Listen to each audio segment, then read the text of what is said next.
हम बात करते हैं कि जो भारत है 135 करोड़ की आबादी वाला हमारा देश है, इसको हम हिंदू राष्ट्र बनाना चाहते हैं। हम लगातार सुनते आ रहे हैं संतों से, महात्माओं से, जो भी बड़े अधिकारी हैं उनसे हम ये सुनते हैं कि भारत को हिंदू राष्ट्र बनाया जाए।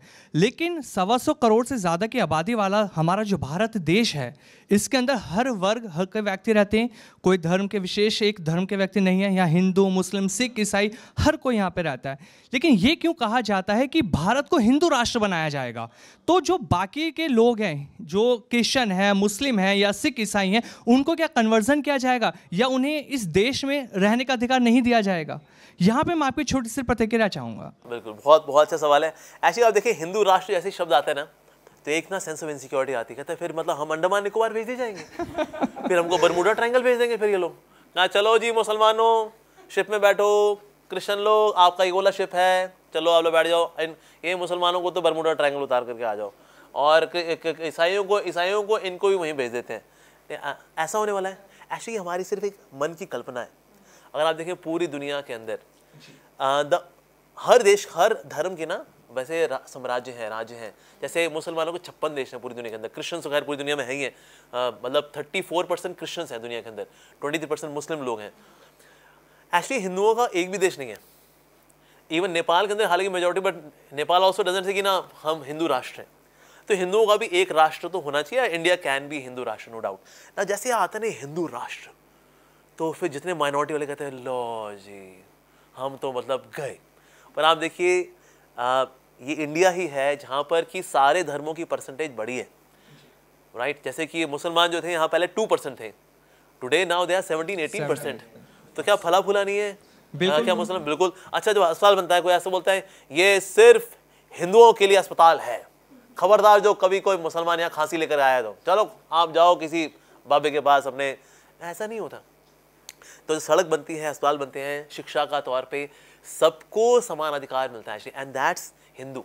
हिंदू कभी ना एक्सक्लूसिविस्ट नहीं रहा। Hindu is always inclusivist. हालांकि इसका मिसयूज भी किया लोगों ने। हमारे ऊपर कितने आक्रमण हुए, बिकॉज वी आर ऑलवेज इंक्लूसिविस्ट। तो लोगों ने आक्रमण भी किए, कन्वर्ट भी किया इनको। फिर भी आज हिंदू कहते हैं कोई बात नहीं, जब आपने कन्वर्ट भी किया, हमको धोखे भी दिए आपने हजारों बार, कोई बात नहीं। आपने हमारे लोगों को के साथ लोगों को प्रलोभन भी दिए, इट्स कोई बात नहीं। That's the nature of Hindu. आप देखिए, अभी जैसे रशिया यूक्रेन वॉर चल रही है, वहाँ पर हमारे हरे कृष्णा डिवोटीज रोज 30,000 से 40,000 प्लेट इन यूक्रेनियन रशियन सोल्जर्स को खिला रहे प्रसाद, कि तो वो मिसाइल वहाँ गिर रही है और भक्त कर रहा है आइए वो प्रसाद ले लो जी। अपनी जान पे खेल करके जो दूसरों की सेवा करे, दैट्स हिंदू एक्चुअली। और भाई पैसा कहाँ से लेके आ रहे हैं? यहाँ तो वॉर चल रही है। दुनिया भर से हमारे हरे कृष्णा डिवोटी भिक्षा मांगते हैं कि आप पैसा दीजिए, इनको खिलाना भी है। 1 साल हो गया इस वॉर को चलते चलते कि भाई ईगो में 2 देश भिड़ लिए, लेकिन सेवा कौन कर रहा है?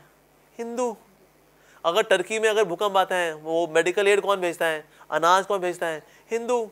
मिडिल ईस्ट में कितना अनाज जाता है? हम गए मुसलमान, हम क्यों भेजा तुमको, तुम भूखो मरो, ऐसा सोचता है हिंदू? नहीं, नेवर एवर।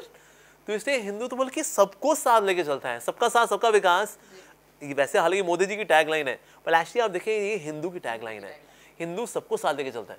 अब देखिए, आप जैसे आप मुसलमान हैं, आपको खाने पीने की कोई कमी, ठीक है, आपकी शिक्षा में कोई कमी, ठीक है ना, कोई चलते हो कोई टॉन्ट मारता हो, अबे ओए को बोलता है आपको, नहीं। अगर आप, बल्कि आप देखो, हम अगर हरे कृष्णा बोले, मुसलमान भले हरे कृष्णा नहीं बोलते कि भाई ये तो व्युत परस्ती है, ये काफिर है। लेकिन हिंदू से आपको बोले नहीं अल्लाह हाफिज, ये बोल देगा हाँ जी अल्लाह हाफिज, दैट्स हिंदू। तो ये सेक्टेरियन माइंडसेट ना हिंदू का रहा ही नहीं है। तो इसीलिए अगर बोले जी हिंदू राष्ट्र, इवन मुसलमानों को बोला चाहिए हाँ जी हमें हिंदू राष्ट्र चाहिए, क्योंकि दुनिया में जब हिंदू राष्ट्र होगा तो हिंदू सबको साथ लेके चलता है, सबका विकास लेके चलता है। वो कभी एक्सक्लूसिविस्ट नहीं होता कि सबको माई वे और हाईवे, हम ही हम हैं, तुम हो यही तो गम है। तो ऐसा हिंदू कोई बोलता ही नहीं है। आपने देखा आज तक कोई ऐसा सिंगल एग्जाम्पल ना, नॉट एट ऑल। अब देखो मोहम्मद गौरी कितनी बार अटैक किया उसने पृथ्वीराज चौहान, फॉरगिविंग, वो आता है फिर भिड़ने के लिए आता है, फिर फॉरगिवन, कितनी बार। क्षमाशीलता, that's the nature of a Hindu और सनातन धर्मी। तो इसलिए मैं तो कहूँगा, बल्कि चाहे भारत में रहने जितने मुस्लिम्स हैं, क्रिश्चियंस हैं, ज़ोरास्ट्रियंस हैं, सिख हैं, सबको बोलना चाहिए हमको हिंदू राष्ट्र चाहिए, क्योंकि हमको पता है हिंदू राष्ट्र मतलब सबको साथ लेके चलने वाला। तो इसीलिए बिल्कुल सेंस ऑफ इनसिक्योरिटी बिल्कुल नहीं होनी चाहिए। हाँ, लेकिन जो एक्सट्रीमिस्ट होते हैं, गवर्नमेंट उनको लेके थोड़े सख्त कदम उठाती है, तो लगता है लो ये देखो क्या कर रहे हैं। एक्सट्रीमिस्ट चाहे किसी भी जगह का हो, कैसे व्यक्ति हो, that person has to be taken care of, to be उसको डिसिप्लिन करना जरूरी है। पर हम सोचे फिर वो that is there on all the Muslims and all the Christians, ऐसा नहीं होता। आप सिंपल होके रहिए, अपने धर्म का पालन करिए, और हर धर्म का कोई पालन करता कोई दिक्कत है यहाँ पर ना, लेकिन थोड़ा अब उस एक आइडियोलॉजी को लेकर के नहीं हम थोड़ा और अपना कुनबा बड़ा करेंगे, ये लोग काफिर हैं, नॉन बिलीवर्स हैं, तो इसीलिए ये प्रॉफिट मोहम्मद को लास्ट एंड फाइनल मैसेंजर नहीं मानते, ये लोग मार दें लोगों को। ऐसे एक्सट्रीमिस्ट वाले लोग, क्यूटी पाई लोगों को थोड़ा संभालना पड़ता है, नो डाउट। पर इसका मतलब ये नहीं कि no that means we are Muslim haters और सो, नहीं, ऐसा बिल्कुल भी नहीं है। तो इसीलिए Hindu Rashtra, we should go for Hindu Rashtra, it is good for everyone, even Muslims, Christian, Sikh, Jain, Buddha, Hindu सबको लेके चलता है। That's the nature of Sanatan Dharma, that's the nature of Hindu culture.